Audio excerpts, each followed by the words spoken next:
Shalom Bapak Ibu, Saudara yang dikasihi Tuhan kita Yesus. Salam sehat, salam jumpa kembali dalam renungan harian pada hari ini, Selasa 18 Mei 2021. Mari kita tetap beribadah kepada Tuhan, mendengarkan firman Tuhan, karena itulah yang menjadi kekuatan kita.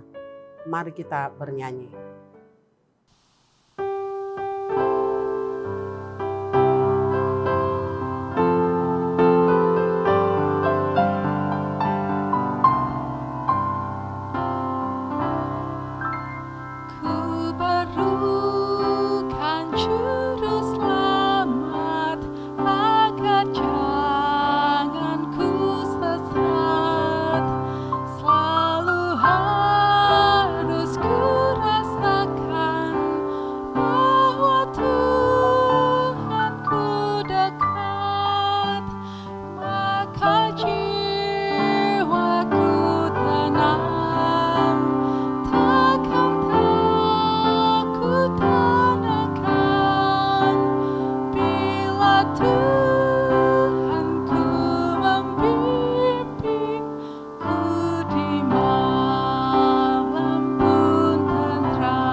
Kita berdoa. Terpuji dan dimuliakanlah nama-Mu, ya Allah Bapa di surga, yang kami puji dan muliakan di dalam Kristus Yesus, Tuhan dan Juru Selamat kami yang hidup.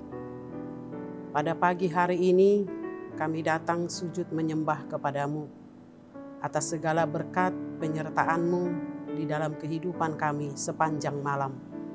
Dan pada pagi hari ini Engkau bangunkan kami dalam sukacita kesehatan yang daripada Tuhan. Ya Tuhan, sebelum kami akan memulai segala pekerjaan kami pada hari ini, biarlah kami terlebih dahulu mendengarkan suara-Mu melalui firman-Mu.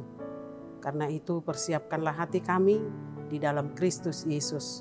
Kami berdoa dan mengucap syukur. Amin. Firman Tuhan yang ditetapkan buat kita pada hari ini adalah yang tertulis di dalam Efesus 5 ayat 17. Demikian firman Tuhan. Sebab itu, janganlah kamu bodoh, tetapi usahakanlah supaya kamu mengerti kehendak Tuhan. Demikian bunyinya. Ada dua hal yang dikatakan atau ditekankan di dalam nats renungan kita pada pagi hari ini. Yang pertama, jangan kamu bodoh. Tentu setiap orang tidak ada yang suka menjadi orang bodoh. Lawan dari bodoh atau kebodohan di hadapan Tuhan bukanlah kepandaian di dalam berpikir atau dalam prestasi, atau dalam intelektual, serta penuh dengan gelar di bidang akademis, atau memiliki pengetahuan yang luas mengenai berbagai macam pendidikan di dunia ini. Tetapi adalah suatu kebodohan jika memikirkan dan melakukan hal-hal yang bertentangan dengan kehendak Allah. Seperti yang dikatakan di dalam ayat 3 sampai ayat 6 di atas daripada nats kita pada hari ini. Orang percaya kepada Tuhan tapi masih melakukan hidup dalam kegelapan. Contohnya adalah orang yang mabuk karena anggur. Itu akan mendatangkan kebinasaan. Anggur adalah gambaran manisnya kehidupan di dunia ini yang dapat memabukkan sehingga terhanyut dan tidak sadar dengan kehidupan rohaninya, dengan iman kepercayaannya. Keinginan daging dan hawa nafsu duniawi sering membuat kita menjadi bodoh. Dunia ini sering menawarkan kesenangan sementara dan mementingkan diri sendiri. Dan hal ini juga akan mendatangkan murka Allah. Maka Paulus meminta, jangan kamu menjadi bodoh. Tetapi bagian yang kedua mau diingatkan, mau diperintahkan oleh Paulus, yaitu usahakanlah supaya kamu mengerti kehendak Tuhan. Usahakanlah supaya kamu mengerti kehendak Tuhan. Dalam situasi menghadapi begitu banyak persoalan, begitu banyak masalah, begitu banyak godaan dan pencobaan. Bagaimana kita bisa mengerti akan kehendak Tuhan di tengah-tengah kehidupan ini? Ketika kita diperhadapkan dalam situasi sulit di dalam kehidupan ini, bagaimana kita bisa mengerti kehendak Tuhan dalam keadaan yang kita hadapi. Sangat sulit rasanya. Karena kita dan yang kita hadapi adalah sangat bertentangan dengan kehendak Allah. Tapi Paulus mengingatkan kita, berusahalah memahami, berusahalah mengerti kehendak Tuhan untuk kita lakukan, untuk kita taati dalam perjalanan kehidupan ini. Karena tidak memahami kehendak Tuhan adalah kebodohan. Dan hidup di luar kehendak Tuhan juga kebodohan terbesar. Yang harus kita pahami, yang harus kita mengerti, kehendak Tuhan di dalam nats ini adalah hidup sebagai anak-anak terang. Hidup dengan menuruti apa yang dikehendaki Allah. Hidup di dalam kasih sebagaimana kasih Yesus telah mengasihi kita dan telah menyerahkan dirinya untuk kita sebagai persembahan dan korban yang harum bagi Allah.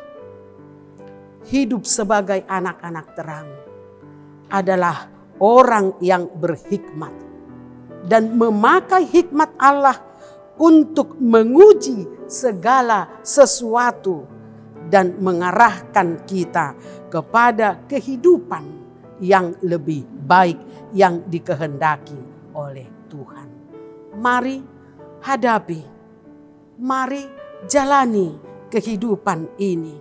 Hari ini jangan seperti orang bodoh, jangan seperti orang bebal, tetapi seperti orang arif, seperti orang bijaksana, seperti orang yang cerdik dan orang yang pandai, yang senantiasa dapat mengerti dan melakukan kehendak Allah di tengah-tengah kehidupan ini.